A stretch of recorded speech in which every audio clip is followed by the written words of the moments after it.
All right, buddy, welcome to Coach's Playbook with Paul LaPolice, your home for elite breakdown analysis. Let's talk about teams today. Hamilton Tiger Cats. We're going to talk about what happened, what they did last season as we prepare for this upcoming season. So let's open the playbook on the Hamilton Tiger Cats football team.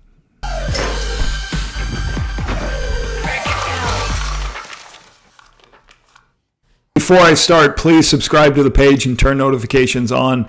We've got over 1,800 followers now, but sometimes people watch without subscribing. When you subscribe, you see new things as I put them up. You'll be alerted to them if you turn your notifications on, and it helps support the page. So please follow us if you're watching. Okay, Hamilton last year, 1-5 to start the season, 2-4. And then they finished 4-2. So a lot of turmoil early in the season. If you remember, Scott Milanovic fired his special teams coordinator early in the season, just a couple of games in, fired the defensive coordinator in place. But then they kind of settled things down and finished 4-2 down the stretch. I thought the offense played well early during the season, but at times the defense did struggle. They struggled getting takeaways. They struggled getting offenses off the field. I was in the stadium when the BC Lions played the Ticats, and the BC Lions just kind of scored on every drive. It looked like they were playing without a defense. So they really basically made a change and brought Chris Jones in, and I thought they took the ball away better later in the season than they did early in the year. Okay, let's take a look at offense. First in net offense, 406 yards per game. First in passing yards, 332 yards per game. Sacks allowed, I thought they protected Bo. Only second, they were second best in the CFL, given allowing sacks, so that was a good thing. Bo Levi-Mitchell, 2 years ago, was injured, missed a bunch of games. Last year, I believe he had the most starts in the Canadian Football League at 17 starts. So I think they protected him much better and gave him an opportunity to play as much as he could. Red zone TDs, third in the Canadian Football League. You want guys, you want to be able to, when you get close, finish with sevens, not threes, third. So that's why they put a lot of points up on the board, right? They had a lot of yardage, and they scored when they're in the red zone area. So weakness, rushing, seventh in the CFL, 87 yards per game. But I believe Greg Bell, who played last year for this football team, I did a really good running the football. He was exciting to watch. He had the second best rushing average in the CFL at 6.6 for the time he played, so I expect better to help in the run game. Now, I remember being a guest coach with Scott Milanovic years ago, and we were talking about something. He always made he made a statement that I never forgot, and I thought it was a very valid statement. When you talk about being balanced and doing this well and doing that well, in two-down football, if you want to be balanced and run the football and throw the football, your quarterback will have a hard time staying in rhythm. How does a quarterback get in rhythm? Is you give him opportunities to throw the football. So if you're really good throwing the football, and that's part of what your identity has to be, something's going to give. So we do have the first passing yardage team, first net offensive team. Well, something's going to give.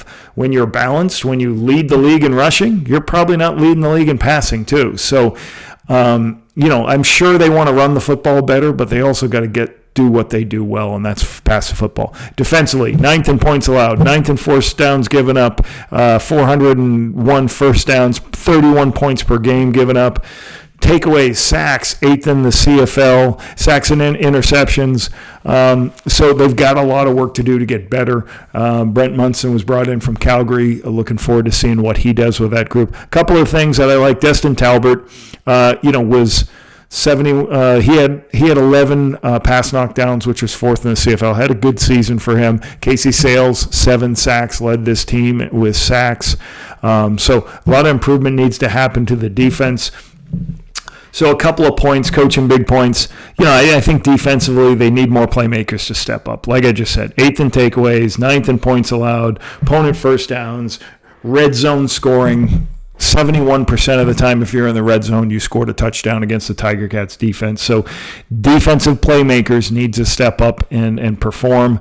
We talked about Bo already. That was my other coaching point. Keep Bo healthy again this year. He had 17 starts last year, and hopefully they can be better on the road. 3-7 versus the West, 3-6 on the road.